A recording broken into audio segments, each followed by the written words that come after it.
4 kecamatan di Kabupaten Aceh Utara.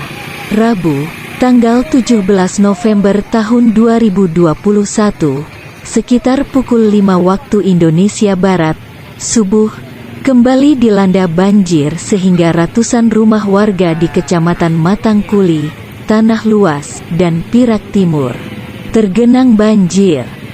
Banjir tersebut disebabkan akibat hujan deras yang mengguyur daerah ini sejak beberapa hari terakhir dan meluapnya air sungai Krung Kerto, Pirak dan Krung Pase.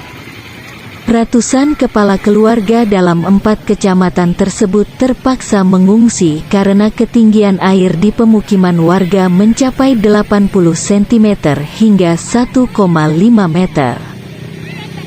Sedangkan air di badan jalan lintas Kecamatan Matangkuli dan Tanah Luas berkisar antara 30 hingga 50 cm, sehingga warga yang menggunakan roda 2 sangat sulit terobos air di badan jalan. Gecik Gampong Raya Kuta Kecamatan Tanah Luas, Muhtar, menyebutkan untuk saat ini warganya yang telah mengungsi sebanyak 263 kepala keluarga. Kami mengungsi di Menasah. Kami juga sudah mendirikan dapur umum di lapangan bola voli.